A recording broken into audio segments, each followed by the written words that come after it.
السلام علیکم ورحمۃ اللہ وبرکاتہ۔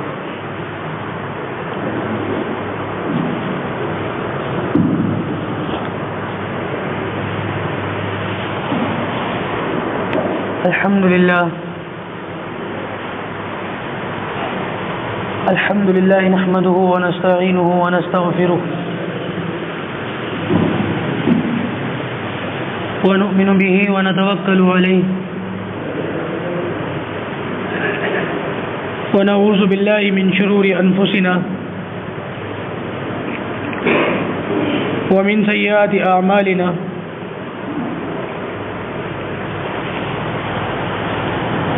من يهده الله فلا مضل له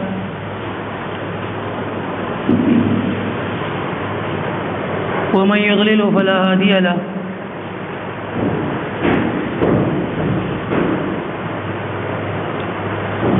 ونشهد أن لا إله إلا الله وحده لا شريك له ونشهد أن سيدنا ومولانا محمدا عبده ورسوله أما بعد قال الله تعالى أعوذ بالله من الشيطان الرجيم بسم الله الرحمن الرحيم وَإِذِ ابْتَلَى إِبْرَاهِيمَ رَبُّهُ بِكَلِمَاتٍ فَأَتَمَّهُنَّ قَالَ إِنِّي جَاعِلُكَ لِلنَّاسِ إِمَامًا قَالَ وَمِنْ ذُرِّيَّتِي قَالَ لَا يَنَالُ عَهْدِي الظَّالِمِينَ صدق اللہ العظیم۔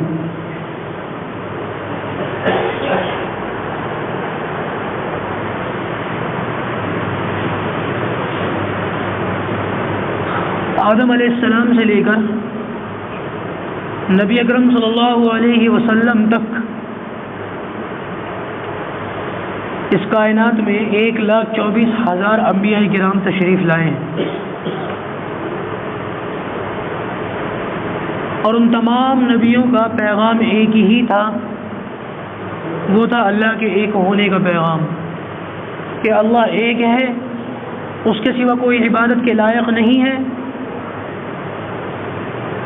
اگر کوئی شخص اپنے پروردگار کی بات کو چھوڑ کر اپنی مرضی کے مطابق زندگی گزار کر چلے گا تو پھر آخرت میں اس کا نقصان ہے۔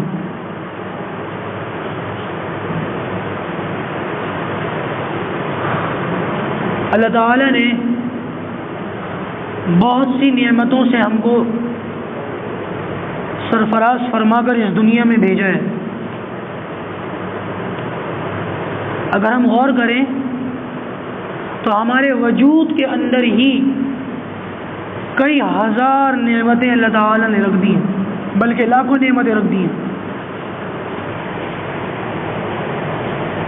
دماغ کے اندر الگ نعمتیں ہیں، آنکھوں کے اندر الگ نعمتیں ہیں، کانوں کے اندر الگ نعمتیں ہیں، زبان کے اندر الگ نعمتیں ہیں۔ اس زبان کو اللہ تعالی نے چھوٹے چھوٹے سوراخ سے بنایا ہے۔ ہماری زبان کے اوپر چھوٹے چھوٹے سوراخ ہیں۔ یہ سوراخ کیوں بنائے گئے ہیں؟ محققین نے لکھا کہ ہر انسان کی زبان پر 3,000 سوراخ ہوتے ہیں، چھوٹے چھوٹے چھید ہوتے ہیں، اور یہ سوراخ اس لیے ہوتے ہیں تاکہ آدمی کو ذائقے کا پتہ چل سکے۔ کوئی چیز کھائے تو وہ چیز میٹھی ہے، نمکین ہے یا کڑوی ہے، یہ زبان کے سوراخ اس چیز کے ذائقے کو بتاتے ہیں۔ اور اللہ تعالیٰ نے ان میں بھی تقسیم کر دی، جو زبان کا سب سے آگے کا کنارے کا حصہ ہے، یہ نمکین ذائقے کو بتانے کے لیے ہے۔ اگر سب سے آگے کے حصے پر ہم کوئی میٹھی چیز رکھ دیں، تجربہ کر کے دیکھیں کبھی، زبان کے سب سے اگلے حصے پر ہم کوئی میٹھی چیز رکھیں یا کوئی کڑوی چیز رکھیں تو ذائقے کا پتہ نہیں چلتا، لیکن اگر ایک چٹکی نمک لے کر ہم زبان کے اگلے حصے پر رکھ دیں تو فوراً نمکین پتہ چلتا ہے، اگلا حصہ نمکین بتانے کے لیے۔ تھوڑا پیچھے جائیے تو زبان کا بیچ کا درمیانی حصہ مٹھاس کو بتانے کے لیے. کبھی آپ ایک چٹکی نمک لیں اور زبان کے درمیانی حصے پر رکھیں, پتہ نہیں چلے گا, ذائقہ نہیں آئے گا. کوئی کڑوی چیز لیں اور زبان کو بیچ کے حصے پر رکھیں, ذائقہ نہیں آئے گا. لیکن کوئی میٹھی چیز لے کر آپ بیچ میں رکھیں, فوراً ذائقہ پتہ چلتا ہے. اور زبان کا سب سے پچھلا جو حلق کے قریب کا حصہ ہے, یہ کڑواہٹ کو بتانے کے لیے. سب سے پچھلے حصے پر ہم نمک رکھیں یا میٹھا رکھیں, ہمیں اس کا احساس نہیں ہوگا. اور اگر کوئی کڑوی چیز رکھیں تو فوراً اس کا پتہ چلے گا. زبان کا سب سے پچھلا حصہ کڑواہٹ کو بتانے کے لیے. اور عجیب حال ہے ہمارا, جب دوائی کھاتے ہیں دوائی کڑوی ہوتی ہے, جب دوائی کھاتے ہیں تو دوائی کو پیچھے رکھتے ہیں تاکہ منہ میں کڑواہٹ نہ پھیلے, اور وہ وہی جگہ ہوتی ہے جہاں سے کڑواہٹ پھیلنی ہے, تو پورا منہ کڑوا ہو جاتا ہے. اس لیے علماء فرماتے ہیں دوائی کھاؤ تو زبان کے اگلے حصے پر رکھو گولی کو, تاکہ منہ کڑوا نہ ہو. کر کے دیکھنا. تو بہرحال ایسی کئی نعمتیں ہیں جن سے اللہ تعالیٰ نے ہمیں نوازا ہے, جن کو اگر ہم گننا چاہیں تو گن بھی نہیں سکتے.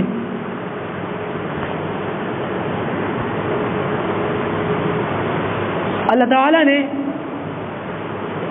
انبیاء کرام کا سلسلہ اس دنیا میں چلایا ہے, یہ بھی اللہ کی ایک بہت بڑی نعمت ہے. ان نبیوں میں سے ایک نبی حضرت ابراہیم علیہ السلام, جن کو اللہ تعالیٰ نے خلیل اللہ کا خطاب دے کر اس دنیا میں بھیجا. اتنی بڑی ہستی ہے کہ بابل ایک علاقہ تھا, وہاں پیدا ہوئے.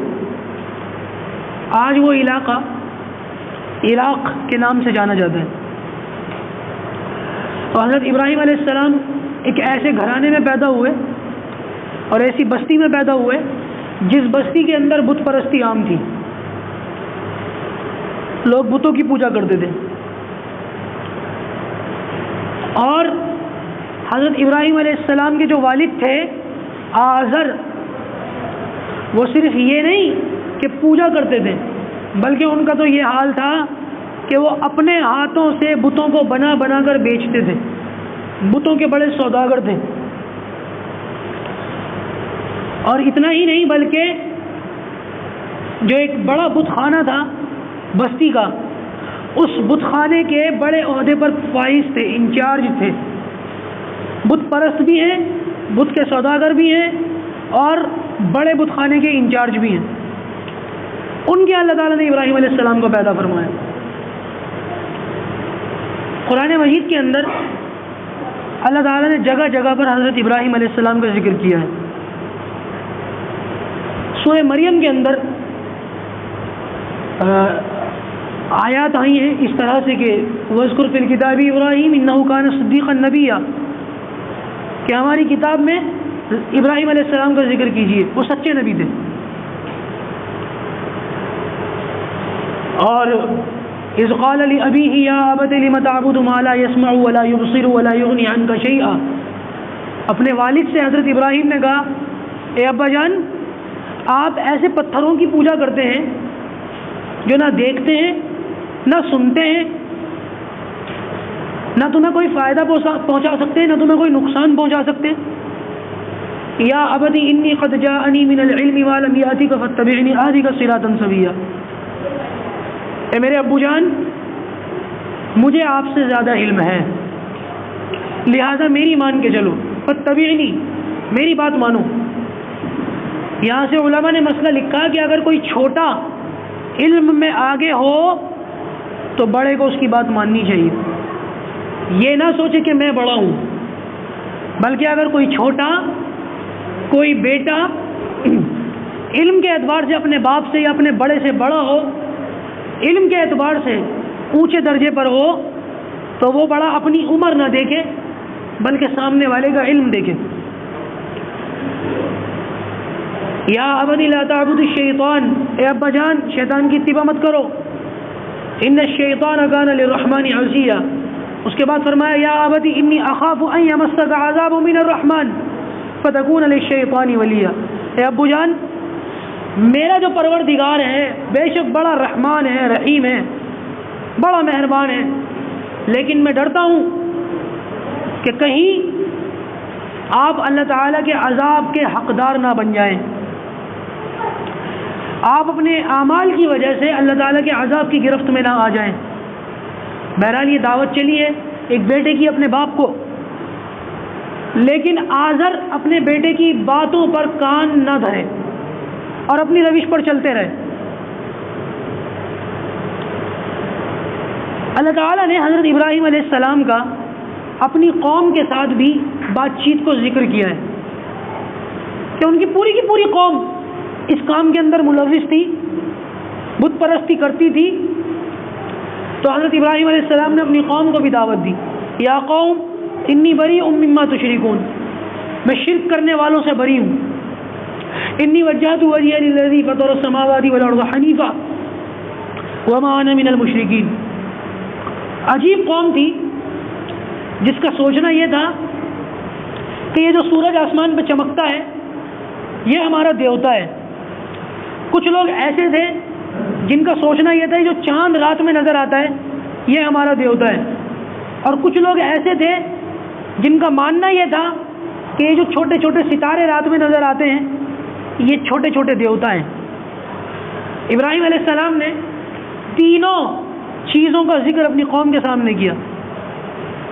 فلما جن علیہ اللیل رأى کوكبا قال هذا ربی، اپنی قوم سے کہا ستاروں کی طرف اشارہ کر کے یہ میرا پروردگار ہے۔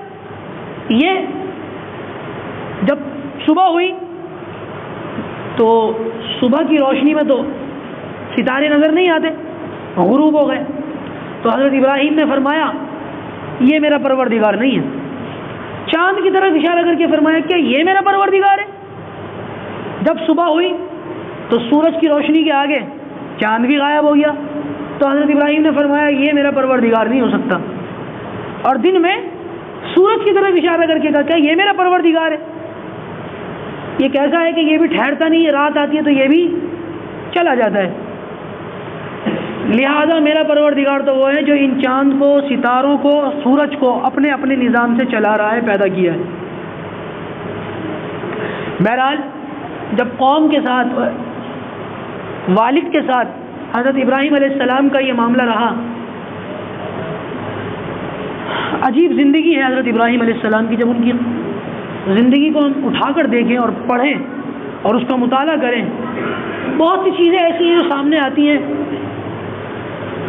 اس کائنات میں سب سے پہلے جس نے اپنی ختنہ خود کی ہے وہ حضرت ابراہیم علیہ السلام ہے۔ 80 سال کی عمر ہے اور اللہ تعالیٰ کا حکم آیا ختنہ کیجیے، اپنا ختنہ خود کیجیے، 80 سال کی عمر۔ تو حضرت ابراہیم علیہ السلام نے کلہاڑی لی اور اپنا ختنہ کیا، پہلے آدمی دنیا کی۔ ان کی سنت ہے اور اس کے بڑے فائدے ہیں۔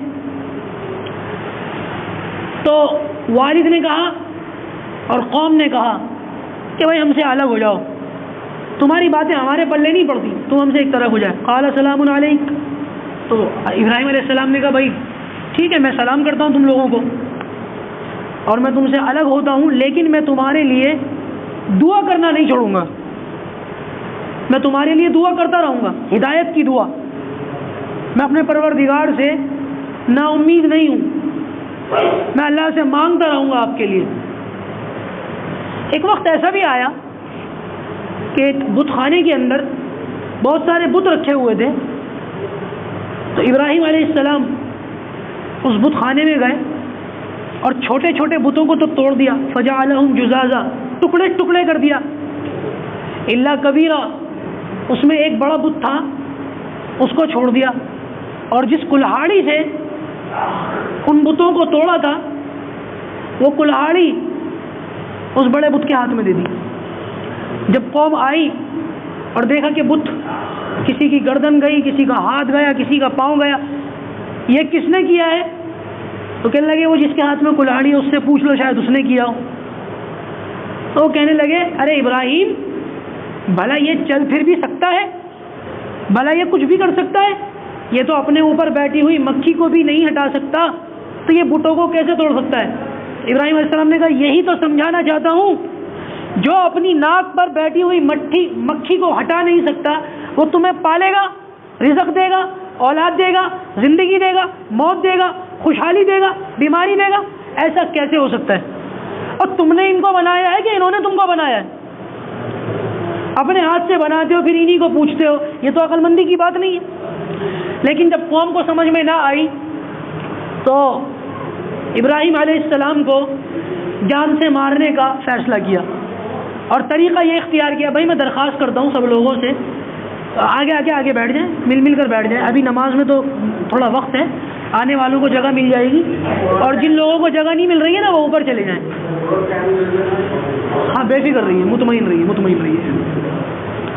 تو جب قوم نے یہ دیکھا کہ ماشاءاللہ بھائی مجمع کافی ہو گیا، بہرحال توجہ رکھیے، توجہ، آنے والے لوگ اپنی جگہ بناتے رہیں گے، جن لوگوں کو جگہ مل گئی ہے وہ بات دھیان سے سنیں، قیمتی وقت ہے، اپنے وقت کو قیمتی بنائیں۔ تو جب قوم نے دیکھا کہ ابراہیم علیہ السلام حجت ہم پر پوری کر چکے، تو حضرت ابراہیم علیہ السلام نے، اس قوم نے حضرت ابراہیم کو جان سے مارنے کا طریقہ یہ اختیار کیا کہ آگ جلائی، اور اتنی زبردست آگ بھڑکائی، روایت کے اندر آتا ہے کئی دن تو وہ ایندھن جمع کرتے رہے، اپلے بھی اور گھاس بھی اور نہ جانے کیا کیا، اور اتنی زبردست آگ جلائی کہ آسمان کے اوپر سے پرندہ بھی اڑتا ہوا جاتا تھا، آگ کی دہک سے وہ بھی نیچے گر جاتا تھا جل کر۔ اب آگ تو جلا دی اور اتنی تیز کہ اس کے قریب بھی نہ جایا جائے۔ اب ابراہیم علیہ السلام کو آگ میں بھیجے کیسے، آگ میں ڈالیں کیسے؟ ابراہیم علیہ السلام کو جو لے کر جائے گا ساتھ میں وہ بھی جلے گا۔ اور ابراہیم علیہ السلام سے ایک شخص نے کہا جائیے، کہ میں کیوں جاؤں، میں خود کیوں جاؤں، کوئی آدمی آگ میں جائے گا اپنی مرضی سے؟ انہوں نے ایک فیصلہ کیا، اس زمانے میں ایک نئی چیز تیار ہوئی، منجنیق، شیطان نے ان کو آ کر انسانی شکل میں آیا اور ان کو منجنیق تیار کر کے دی۔ وہ لکڑی کا ایک پھٹا ہوتا ہے سیدھا، اور اس کے اوپر چمچے جیسا ہوتا ہے، اور اس کو یہاں سے باندھ کے پش کر دیں، اور جو وہ اس کو چھوڑ دیں رسی کو تو وہ دھائیں کر کے ایسے چلتا ہے، اس کو منجنیق، اس میں بعض منجنیق کا کام ایسا ہوتا تھا، اس میں بڑے بڑے پتھر رکھے نا، قلعے کے اوپر پتھر پھینکے جاتے تھے تاکہ قلعے کی دیواریں کمزور ہوں، اس منجنیق میں بٹھایا ابراہیم علیہ السلام کو اور اس کو پش کیا تو وہ اڑتے ہوئے۔ تو قلنا یا نار کونی بردا وسلام علی ابراہیم، اللہ تعالیٰ کا حکم آ گیا، اے آگ تیرا کام جلانے کا ہے، لیکن میں نے تجھ میں جلانے کی صفت رکھی ہے، اللہ تعالیٰ کہہ رہا ہے میں نے تجھے پیدا کیا ہے، آج میں ہی تجھے حکم دے رہا ہوں کہ ابراہیم علیہ السلام پر ٹھنڈی ہو جا۔ اتنی طاقت کے ساتھ یہ حکم آیا کہ جیسے ابراہیم علیہ السلام آگ میں گئے ہیں، آگ اتنی ٹھنڈی ہو گئی کہ ابراہیم علیہ السلام کو چھینک آ گئی، جو آگ گرم تھی وہ اتنی ٹھنڈی ہو گئی کہ ابراہیم علیہ السلام کو چھینک آ گئی۔ اللہ تعالیٰ کا اگلا حکم آیا وسلام علی ابراہیم، ٹھنڈی ہو مگر اتنی ٹھنڈی نہ ہو میرے خلیل کو نقصان پہنچا دو۔ پھر وہاں جبرائیل علیہ السلام آئے، زمین پر ایک پر مارا، انار کا درخت نکل آیا، دوسری حصے پر دوسرا پر مارا، پانی نکل آیا۔ یہ پانی آگ میں نکل رہا ہے لیکن بھاپ نہیں بن رہا، یہ پانی آگ میں نکل رہا ہے مگر آگ کو نہیں بجھا رہا۔ 40 دن یا کچھ کم و بیش، بعض روایتوں میں الگ الگ دنوں کا ذکر ہے، ابراہیم علیہ السلام انار کھاتے رہے، پانی پیتے رہے، آگ میں ٹہلتے رہے، قوم ابراہیم علیہ السلام کو دیکھتی رہی مگر کوئی فائدہ نہ ہوا۔ بہرحال یہ ابراہیم علیہ السلام کے اوپر آنے والی آزمائشیں اور اللہ تعالیٰ کے امتحانات تھے۔ ایک تیسرا امتحان اللہ تعالیٰ نے لیا کہ وقت کے بادشاہ سے جب ان کا پالا پڑا تو وہ اپنے آپ کو خدا کہلواتا تھا، کہتا تھا کہ میں خدا ہوں، اور عجیب اس کا عقیدہ تھا، کہتا تھا یہ جو سورج ہے یہ بڑا دیوتا ہے اور جو میں ہوں میں چھوٹا دیوتا ہوں، یعنی کہ میں اس کا مینیجر ہوں۔ تو ابراہیم علیہ السلام نے اس سے کہا اذ قال ابراہیم ربی الذی یحیی و یمیت قال انا احیی و امیت، ابراہیم علیہ السلام نے کہا میرا پروردگار تو وہ ہے جو زندگی بھی دیتا ہے موت بھی دیتا ہے۔ تو کہنے لگا میں بھی زندگی دیتا ہوں میں بھی موت دیتا ہوں۔ ایک بے گناہ آدمی کو بلایا اور قتل کر دیا، اور ایک قیدی کو بلایا جس کے لیے سزائے قتل، سزائے جو ہے متعین ہو چکی تھی، اس کو بلایا، یہ پنکھے کھول لیجیے، آپ کو گرمی لگ رہی ہوگی، پنکھے کھول لیجیے، وہاں سے سوئچ ہے وہاں سے کھول لیجیے۔ تو اس بادشاہ نے اپنی بات کو پورا کرنے کے لیے 2 آدمیوں کو بلایا، ایک کو چھوڑ دیا ایک کو جان سے مار دیا۔ کہنے لگا دیکھو میں بھی زندگی دیتا ہوں اور موت دیتا ہوں۔ حضرت ابراہیم علیہ السلام سمجھ گئے بیوقوف ہے، ایسے سمجھ میں نہیں آئے گا. ابراہیم علیہ السلام نے کہا کہ میرا اللہ وہ ہے جو سورج کو مشرق سے نکالتا ہے مغرب میں ڈباتا ہے. تو آج اگر اپنے سورج کو دیوتا مانتا ہے اور اپنے آپ کو اس کا نائب کہتا ہے, آج ایسا کر اس سورج کو مغرب سے نکال اور مشرق میں ڈبا دے. فبہت الذی کفر, کافر خاموش ہو گیا. اس دلیل پر ایک واقعہ یاد آیا. ہمارے استاد مولانا قاسم صاحب بیمار ہیں لیکن ابھی حیات ہیں. ان کے پاس ایک شخص آیا, کہنے لگا مولانا میرے یہاں بچہ نہیں ہوتا, اولاد نہیں ہوتی, اللہ سے دعا کرے میرے یہاں اولاد ہو جائے. مولانا نے دعا کر دی. 4-5 سال کے بعد دوبارہ آیا, کہنے لگا جی میرے یہاں بیٹا ہو گیا. کیا ہو گیا؟ بیٹا ہو گیا. تو مولانا قاسم ہم کو بتاتے تھے, کہنے لگے میں نے اس کو مبارکباد دی, بھائی مبارک ہو اللہ نے تمہیں بیٹا دیا. کہنے لگا جی اللہ نے نہیں دیا, فلاں بابا نے دیا. اللہ نے نہیں دیا, فلاں بابا نے دیا. تو ابراہیم علیہ السلام نے اس کافر سے کیا کہا تھا؟ اللہ تعالیٰ مشرق سے سورج نکالتا ہے, تو مغرب سے نکال دے. تو مولانا قاسم اس شخص سے کہنے لگے بھائی اگر بچہ اسی راستے سے آیا جس راستے سے آتا ہے تب تو اللہ نے دیا, اور اگر دوسرے راستے سے آیا ہے ماں نے نہیں باپ نے جنا ہے تب تو میں کہوں گا بابا نے دیا. بات سمجھ آ رہی ہے؟ بھائی جس راستے سے بچے پیدا ہوتے ہیں اگر یہ بچہ بھی اسی راستے سے آیا ہے تب تو اللہ نے دیا, اور اگر ماں نہیں 9 مہینے باپ نے اس کو پیٹ میں رکھا تھا اور ڈلیوری باپ کی ہوئی تھی تب تو میں کہوں گا بابا کا چمتکار ہے. اب تو بتا تیری یہ اولاد ماں سے پیدا ہوئی ہے کہ تجھ سے؟ کہنے لگا جی ماں سے. تو کس نے دی ہے؟ اللہ نے. بعض لوگوں کو جب تک دلیل نہ تو سمجھ میں نہیں آتی. عرض یہ کر رہا تھا کہ ابراہیم علیہ السلام کے وقت کیا ہوا ہے 7:30. تو عرض یہ کر رہا تھا کہ ابراہیم علیہ السلام کو اللہ تعالیٰ نے امتحان میں ڈالا. یہ تیسرا امتحان تھا بادشاہ کے سامنے. 2 امتحان اور ہوئے کہ ہجرت کی اور پہلے مصر گئے, اس کے بعد شام گئے اور شام کے اندر بڑے ہرے بھرے علاقوں میں زندگی گزاری. لیکن ابھی شام کے اندر قدم جمے نہیں تھے کہ اللہ نے حکم دیا یہاں سے بھی ہجرت کرو, اور مکے میں پہنچا دیا جہاں پر سایہ بھی نہیں, پانی بھی نہیں, گھاس کا ایک تنکا بھی نہیں, کچھ بھی نہیں. اللہ نے کہا بیٹے کو اور بیوی کو یہاں چھوڑ دو. بیٹے تو سب کو پیارے ہوتے ہیں لیکن اگر بڑھاپے میں بیٹا ملے تو یہ محبت اور زیادہ جو ہے جوش مارتی ہے. ایسا بیٹا جس کو ساری زندگی مانگتے رہے دعاؤں میں, 84 یا 86 سال کی عمر میں بیٹا ملا اور اس کو اللہ تعالیٰ نے حکم دیا 2 مہینے کا یا 2 سال کا بچہ. روایت کے اندر آتا ہے جب ابراہیم علیہ السلام نے اپنے بیٹے اسماعیل اور اپنی بیوی کو وہاں چھوڑا تو اس وقت حضرت اسماعیل علیہ السلام کی عمر یا 2 مہینے تھی یا 2 سال تھی. بہرحال جتنی بھی تھی دودھ پیتے بچے تھے, زیادہ عمر نہیں تھی. تو وہاں پر وہ چھوٹا سا بچہ پیاس کے مارے زمین پر ایڑیاں رگڑ رہا ہے, اور اللہ تعالیٰ نے اس ایڑی کی برکت سے ایسا پانی نکالا آج ساری دنیا کے اندر وہ پانی پیا جاتا ہے, ساری دنیا کے انسانوں تک وہ پانی پہنچایا جاتا ہے. یہ اللہ تعالیٰ کی کریمی ہے کہ 5000 سال سے وہ پانی جاری ہے اور آج تک جاری ہے, اور اللہ تعالیٰ کا ایک بڑا معجزہ ہے. یہ کچھ چیزیں ہیں جو اسلامی شعار میں سے ہیں. فلما بلغ معه السعي قال يا بني انی ارى في المنام انی اذبحك فانظر ماذا ترى. ایک وقت وہ آیا کہ جب اللہ تعالیٰ نے کہا, جب اسماعیل کی عمر 8-10 سال ہو گئی تب اللہ تعالیٰ نے کہا اے ابراہیم بیٹے کو ذبح کرو. اور یہ حکم بھی خواب کے ذریعے آیا. قربان جائیے حضرت ابراہیم علیہ السلام کی بندگی پر, کمال بندگی پر, کہ خواب کے ذریعے سے یہ بات بتائی گئی تھی. چاہتے تو اپنی بات کی معاذ اللہ تعویل کر سکتے تھے کہ بھائی خواب تو ایسے ہی ہوتے ہیں, خواب کی کیا حقیقت, لیکن اللہ تعالیٰ کے حکم پر سیدھے کھڑے ہو گئے اور اپنے بیٹے سے کہا بیٹا اللہ تعالیٰ کی طرف سے حکم آیا ہے تجھے ذبح کرنا ہے, بتا تیری کیا رائے ہے. انی اذبحک فانظر ماذا تری, بتا میں نے یہ خواب دیکھا کیا کروں. قال یا ابت افعل ما تؤمر. بیٹے کہنے لگے اسماعیل ابا جلدی کیجئے مجھے ذبح کر دیجئے, اگر اللہ کا حکم آیا ہے تو اس میں ہمارے لیے کوئی خیر اور بھلائی ہے, اس میں کسی قسم کی کوتاہی نہیں ہونی چاہیے. ستجدنی انشاءاللہ من الصابرین, انشاءاللہ آپ مجھے صبر کرنے والوں میں سے پائیں گے.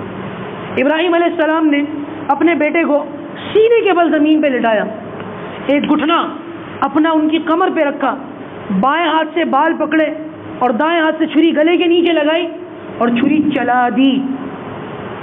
بہت سے لوگوں نے لکھا کہ یہ جو گلا تھا لوہے کا ہو چکا تھا، لیکن کئی جگہ جو بات صحیح لکھی اور جو مجھے پسند بھی ہے وہ یہ کہ چھری چھری تھی، گلا گلا تھا، اس کے باوجود چھری نہیں چلی. جو اللہ تعالیٰ ابراہیم کو آگ میں بچا سکتا ہے وہ اللہ تعالیٰ اسماعیل کو چھری سے بھی بچا سکتا ہے. وہ پابند نہیں ہے اس بات کا کہ اسماعیل علیہ السلام کے گلے کو لوہے کا بنائے، یہ بات زیادہ ٹھیک ہے. گوشت تھا، وہ چلا نہیں. ابراہیم علیہ السلام کی آنکھ پر پٹی بندھی ہوئی ہے اور کہیں سے جنت کا ایک دمبا آیا اور اسماعیل علیہ السلام کی جگہ ذبح ہو گیا. اللہ تعالیٰ نے اولاد کی قربانی کا حکم دیا لیکن اولاد کی قربانی مانگی نہیں ہے. اس لیے میں کہتا ہوں کہ ہم لوگوں کو بھی چاہیے کہ قربانی کا جانور 2-3 ہفتے پہلے بلکہ مہینے بھر پہلے لائیں، ان کی خدمت کریں. جیسے اپنے چھوٹے بچوں کا پیشاب پخانا بھی ہم کرتے ہیں، کپڑے وغیرہ بھی ہم پہناتے ہیں، ان کے نہلانے دھلانے کا بھی انتظام ہم کرتے ہیں نا اپنے بچوں کا. ایسے ہی اپنے جانوروں کا بھی کھانے پینے کا، صفائی ستھرائی کا، ہر چیز کا ہم خیال رکھیں تاکہ جب قربانی کا دن آئے اور ان کے گلوں پر چھری پھرے تو ہمارے جذبات پر چھری پھرے. جیسے اپنے بچے کو ذبح ہوتا ہوا دیکھ کر انسان کو رونا آئے، ایسے اس جانور کو ذبح ہوتے ہوئے دیکھ کر انسان کو رونا آئے. اور ہم نے تو بعض گھروں کے اندر دیکھا چھوٹے چھوٹے بچے روتے ہیں، ابو میرا بکرا مت کاٹو. اب ابو اس کو کیسے سمجھائے؟ اور ابو بچے کو روتا ہوا دیکھ کے رو پڑتے ہیں، مائیں رو پڑتی ہیں. ایک گھر کے اندر تو ہم نے دیکھا اور ماں کہہ رہی ہے دوسرا لا کے کاٹ دو، اس کو مت کاٹو، بچے رو رہے ہیں. یہی تو قربانی ہے. اور قربانی ہے کیا؟ جذبات کی قربانی، اپنے دل پر چھری چلے اس چیز کی قربانی، یہ ہے قربانی. تو ان دنوں میں 3 چیزیں ہمارے ساتھ جڑی ہوئی ہیں. 2 چیزوں کو ہم ہر سال کرتے ہیں. آج ایک چیز میں آپ سے تاکیداً کہوں گا کہ وہ کر لیں. پہلے ارادہ کر لیں، کریں گے نا انشاءاللہ. وہ انشاءاللہ میں بھی ٹھیک ہے. پہلی چیز جو ابراہیم علیہ السلام نے کی اور ہر نبی نے کی لیکن خاص تعلق ابراہیم علیہ السلام کے ساتھ ہے، وہ ہے حج کا اعلان. اللہ تعالیٰ نے کہا نا ابراہیم اعلان کرو، وَأَذِّن فِي النَّاسِ بِالْحَجِّ، لوگوں میں حج کا اعلان کرو. تو ابراہیم علیہ السلام نے اعلان کیا کہ یا اللہ، اے لوگوں، اللہ تعالیٰ کے گھر کی زیارت کے لیے آؤ، خانہ کعبہ کو دیکھنے کے لیے آؤ. تو ہر نبی اپنے اپنے مقام سے حج کرنے وہاں پہنچے، اللہ کے رسول بھی پہنچے. جن کو استطاعت ہے ان کو جانا چاہیے. اور یہ کعبہ اتنی عظیم جگہ ہے، اللہ تعالیٰ نے 6 مرتبہ اس کعبہ کو بنوایا ہے. 6 مرتبہ. آدم علیہ السلام سے بھی پہلے، سب سے پہلے اللہ تعالیٰ نے اس کعبہ کی بنیاد رکھوائی فرشتوں کے ہاتھوں. اور دوسرے نمبر پر اللہ تعالیٰ نے کعبے کی بنیاد رکھوائی آدم علیہ السلام کے ہاتھوں. جب آدم علیہ السلام نے دوبارہ کعبے کی تعمیر کی ہے تو نوح علیہ السلام کا طوفان آپ نے سنا ہوگا. نوح علیہ السلام کے زمانے میں طوفان آیا تھا. تو جو بنیاد آدم علیہ السلام نے رکھی تھی نا، طوفان کے آنے سے وہ متاثر ہوا. اللہ تعالیٰ نے وہ کعبہ اٹھا لیا. 7ویں آسمان پر آج بھی وہ کعبہ موجود ہے، بیت معمور کے نام سے. اور جس جگہ ہمارا کعبہ آج ہے نا، اس کے بالکل سیدھ میں اسی جگہ اوپر ہے کہ وہاں سے اگر کوئی چیز پھینکی جائے تو وہ کعبہ کے اوپر آ کے گرے گی، سیدھ میں.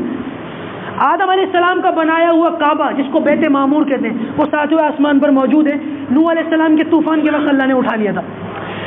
جب طوفان خاموش ہو گیا اور ابراہیم علیہ السلام کا وقت آیا تو تیسری تعمیر ابراہیم علیہ السلام اور اسماعیل علیہ السلام نے فرمائی. اس کے بعد چوتھی تعمیر قریش مکہ نے فرمائی، جس میں اللہ کے رسول صلی اللہ علیہ وسلم بھی موجود تھے. غالباً 23 سال کی اللہ کے رسول کی عمر تھی اور خانہ کعبہ کی ایک دیوار گر گئی تھی تو اس میں قریش مکہ نے اور کئی قبیلوں نے حصہ لیا. اللہ کے رسول نے بھی تعاون فرمایا. اس کے بعد عبداللہ ابن زبیر کے زمانے میں اس کی تعمیر ہوئی اور آخری تعمیر حجاج بن یوسف کے زمانے میں ہوئی. اور آج تک یہ کعبہ اسی صورت میں 700 سال، آج سے 700 سال پہلے. آج تو ہمیں جو پردہ کعبے کے اوپر نظر آتا ہے وہ کالے رنگ کا ہے. پہلے اس کے اوپر جو پردہ تھا وہ سفید رنگ کا تھا، بالکل سفید. اور اس کے بعد سفید رنگ ہٹا کر ہرے رنگ کا پردہ لگا دیا گیا. اور آج وہاں پر عام عرف یہ ہے کہ کالے رنگ کا پردہ ہی ہر سال لگایا جاتا ہے. تو بہرحال اللہ تعالیٰ نے کعبے کے اندر خاص وہ کشش رکھی ہے جو دیکھنے والے کو اپنی طرف کھینچتی ہے. 3 چیزیں ایسی ہیں جس سے انسان کا دل کبھی نہیں بڑھتا، یہ بات یاد رکھیے گا. میں نے اپنے استادوں سے سنی ہے، بڑے مزیدار بات ہے، آپ کو بتا دوں، انشاءاللہ آپ کو بھی فائدہ ہوگا۔ پہلی چیز جس سے انسان کا دل کبھی نہیں بھرتا، بچپن سے لے کر 80-90 سال 100 سال کی عمر کا بھی بوڑھا آدمی ہو، اس سے پوچھو کیا آسمان روز دیکھتے ہو؟ ہاں جی روز دیکھتا ہوں۔ کبھی آسمان کو دیکھنے سے دل بھرا؟ 3 چیزیں ایسی ہیں جن کو دیکھنے سے انسان کا دل نہیں بھرتا۔ آسمان کو دیکھنے سے دل نہیں بھرتا، اور دوسری چیز پانی پینے سے انسان کا دل نہیں بھرتا۔ آج ہم دال کھا لیں، کل دال کھا لیں، پرسوں دال کھا لیں، دال تو چھوڑیے گوشت بریانی نہاری بھی کھا لیں تو ایک وقت آئے گا آدمی کا دل بھر جائے گا۔ لیکن روزانہ لیٹروں کے حساب سے ہم پانی پیتے، 50 سال ہو گئے پانی پیتے پیتے، کسی آدمی کے منہ سے آج تک سنا کہ بھائی پانی سے میرا دل بھر گیا؟ سنا؟ دل نہیں بھرتا پانی سے۔ اور تیسری چیز جس سے انسان کا دل نہیں بھرتا وہ ہے خانہ کعبہ کو دیکھنا۔ جتنی بار انسان کعبہ کو دیکھتا ہے اتنی بار دل میں پیاس دیکھنے کی زیادہ ہو جاتی ہے۔ یہ 3 چیزیں ایسی ہیں اس سے انسان کا دل کبھی نہیں بھرتا۔ تو پہلی چیز حج کا اعلان اور حج کرنا، یہ ابراہیم علیہ السلام نے کیا۔ اور دوسری چیز جو ابراہیم علیہ السلام نے کی وہ ہے قربانی۔ کیا کی؟ قربانی۔ ہم بھی کرتے ہیں۔ اور تیسری چیز جو ابراہیم علیہ السلام نے کی وہ ہے اپنے بیٹے کے ساتھ مل کر خانہ کعبہ کو تیار کرنا۔ یہ کیا تھا نا انہوں نے، آپ سنتے رہتے ہیں علماء سے، خانہ کعبہ کو تیار کرنا۔ کون کون ہے جو خانہ کعبہ میں جانا چاہتے ہیں؟ میں بھی جانا چاہتا ہوں، آپ بھی جانا چاہتے ہیں۔ ہر انسان کی خواہش ہے کہ اللہ تعالیٰ ہمیں وہاں لے جائے، اور اللہ سے یہ دعا بھی کرنی چاہیے۔ میں نے ایک جگہ پڑھا تھا کہ جو بندہ اللہ سے دعا کرتا ہے کہ یا اللہ میں وہاں جانا چاہتا ہوں، اور دل میں ارادہ رکھتا ہے، وہ نہیں بھی گیا تب بھی اس کو جانے کا ثواب مل گیا۔ تو اگر ہم خانہ کعبہ نہیں جا سکتے، اس کی خدمت نہیں کر سکتے، تو خانہ کعبہ کی بیٹیاں جو ہماری مسجدیں ہیں کیا ہم ان کی خدمت نہ کریں؟ کہ اللہ تعالیٰ ہم خانہ کعبہ کی تو خدمت نہیں کر سکے، وہ تو بہت دور تھا، ہمارے بس میں بھی نہیں تھا، لیکن جو ہمارے بس میں تھا ہم نے اس کا حق ادا کرنے کی کوشش کی۔ ہم نے اپنے مال سے، اپنی جان سے اس کا حق ادا کرنے کی کوشش کی۔ اور یہ ہمارے محلے کی مسجدیں، یہ خانہ کعبہ کی بیٹیاں ہیں۔ یہ ہماری مسجد، اس کا تعلق خانہ کعبہ سے ہے۔ یہ ہمارا چھوٹا خانہ کعبہ ہے۔ خانہ کعبہ مانے اللہ کا گھر۔ ہم سب جانتے ہیں کہ اللہ کا گھر کا یہ مطلب نہیں ہے جیسے ہمارے گھر، ہم تو اپنے گھروں میں رہتے ہیں، اللہ ان گھروں میں رہتا نہیں ہے، لیکن ان کا تعلق اللہ تعالیٰ کی طرف ہے۔ اب بھائی آپ لوگوں سے ایک درخواست بھی ہے، ماشاءاللہ مجمع بڑے پیمانے پر جمع ہو گیا ہے۔ میں بتانا یہ چاہ رہا تھا کہ قربانی ہم کرتے ہیں، حج ہم کرتے ہیں، لیکن ان دنوں میں ایک چیز جو ابراہیم علیہ السلام نے کی وہ بیت اللہ کی تعمیر ہے بھائی، بیت اللہ کی تعمیر حضرت ابراہیم علیہ السلام نے، اسماعیل علیہ السلام نے کی۔ تو کیوں نہ ان دنوں میں ہم بھی اپنے محلے کی مسجد کی خدمت کر کے، تھوڑا سا مسجد کے اندر تعمیری کام چل رہا ہے تو مالی اعتبار سے اس میں تعاون کر کے ابراہیم علیہ السلام اور اسماعیل علیہ السلام کی آج سنت پر عمل کر رہے ہیں۔ کتنا اچھا ہوگا کہ یا اللہ ان دنوں میں انہوں نے بھی خدمت کی تھی، آج ہم بھی اس جیسا نقشہ لے کر آئیں، آج ہم بھی اس جیسا نقشہ لے کر آئیں، ہم بھی اس جیسی کوشش لے کر آئیں۔ وقت غالباً ہو گیا ہے، میرے خیال سے بات مجھے پوری کرنی چاہیے، تو آپ لوگوں سے درخواست ہے، مسجد کے اندر نا تعمیری کام چل رہا ہے، ماشاءاللہ آپ لوگ دیکھ بھی رہے ہیں، اور ماشاءاللہ ہمارے یہاں کے مقامی حضرات جو ہیں وہ بڑھ چڑھ کر حصہ لے رہے ہیں۔ آج آپ حضرات سے درخواست ہے پورے جوش و خروش کے ساتھ، پوری جو ہے دل جمعی کے ساتھ مسجد کے اندر تعاون کریں، جتنا ہو سکے تعاون کریں۔ اب میرے خیال سے میں عید کی نماز کا طریقہ آپ کو بتا دیں، یہ پہلے کریں گے چندہ بعد میں کریں گے؟ میرے خیال سے میں مناسب سمجھتا ہوں اگر عید کی نماز کے بعد اور خطبے سے پہلے ہو جائے تو یہ زیادہ اچھا رہے گا، یہ طریقہ زیادہ اچھا ہے، میرا مشورہ ہے، باقی آپ تو بھائی آپ لوگوں سے درخواست ہے اس میں خوب جوش و خروش سے تعاون کیجیے گا، کریں گے نا انشاءاللہ۔ اب عید کی نماز کا طریقہ سن لیجئے۔ عید کی نماز کا طریقہ یہ، نیت کرتا ہوں میں 2 رکعت نماز 6 زائد تکبیروں کے ساتھ اللہ تعالیٰ کے واسطے، اس امام کے پیچھے میرا منہ اللہ تعالیٰ کعبے کی طرف، یہ کہہ کر ہمیں امام کے ساتھ ساتھ نیت باندھنی ہے۔ امام صاحب اللہ اکبر زور سے کہیں گے، آپ حضرات کو بھی اللہ اکبر زور سے کہنا ہے، کانوں تک ہاتھ اٹھائیں گے اور نیت باندھ لیں گے۔ امام بھی اور سب لوگ بھی ثنا پڑھیں گے، سبحانک اللہم وبحمدک وتبارک اسمک وتعالی جدک ولا الہ غیرک۔ اس کے بعد کچھ نہیں پڑھنا، امام صاحب بھی اور مقتدی بھی تکبیر کہیں گے، اللہ اکبر، کانوں تک ہاتھ اٹھائیں گے، ہاتھوں کو باندھنا نہیں ہے، چھوڑ دینا ہے۔ پھر دوبارہ مقتدی اور امام دونوں اللہ اکبر کہہ کر کانوں تک ہاتھ اٹھائیں گے، باندھنا نہیں ہے، چھوڑ دینا ہے۔ پھر تیسری مرتبہ امام بھی اور مقتدی بھی اللہ اکبر کہہ کے ہاتھ اٹھائیں گے، اس بار چھوڑنا نہیں ہے بلکہ باندھ لینا ہے۔ امام اللہ اکبر زور سے کہے گا اور مقتدی حضرات اللہ اکبر آہستہ آواز سے کہیں گے۔ تیسری تکبیر کہنے کے بعد جب ہاتھ باندھ لیں گے تو مقتدی خاموش ہو جائیں، امام قرات کریں اور رکوع کریں، 2 سجدے کریں، پھر دوسری رکعت میں کھڑے ہو جائیں۔ دوسری رکعت میں کھڑے ہو کر پھر امام صاحب قرات کریں گے اور اس کے بعد سورت ملائیں گے۔ سورت ملانے کے بعد اب وہ اللہ اکبر کہہ کے رکوع میں نہیں جائیں گے بلکہ اللہ اکبر کہہ کے امام بھی اور مقتدی بھی کانوں تک ہاتھ اٹھائیں گے، ہاتھوں کو چھوڑ دیں گے۔ پھر دوسری مرتبہ ہاتھوں کو اٹھائیں گے، اللہ اکبر کہیں گے، اس کے بعد ہاتھوں کو چھوڑ دیں گے۔ پھر تیسری مرتبہ اللہ اکبر کہیں گے، ہاتھوں کو کانوں تک اٹھائیں گے، ہاتھوں کو چھوڑ دیں گے۔ چوتھی مرتبہ اللہ اکبر کہیں گے لیکن ہاتھوں کو نہیں اٹھائیں گے، ایسے ہی رکوع میں چلے جائیں گے اور باقی کی نماز ہم ویسے ہی پوری کریں گے۔ پوری کرنے کے بعد جیسے ہی سلام پھرے سب لوگ بلند آواز سے تکبیر پڑھیں گے، اللہ اکبر لا الہ الا اللہ واللہ اکبر وللہ الحمد۔ اس کے بعد خطبہ ہوگا، سب لوگ اپنی اپنی جگہ پر خاموشی سے بیٹھے، ہو سکے تو ایسے بیٹھے جیسے اتحیات میں بیٹھتے ہیں، ایسے بیٹھنا مشکل ہو تو جیسے سہولت ہو ویسے بیٹھ جائیں، خاموشی کے ساتھ کان لگا کر خطبہ سنیں۔ اس کے بعد دعا ہوگی، پھر انشاءاللہ ملنا ملانا ہے، اس کے بعد اب تشریف لے جائیں، ٹھیک ہے نا، صفحے بنا لیں اور کھڑے ہو جائیں۔ پیچھے آنے والے لوگوں کو جگہ دے دیں تاکہ پریشانی نہ ہو۔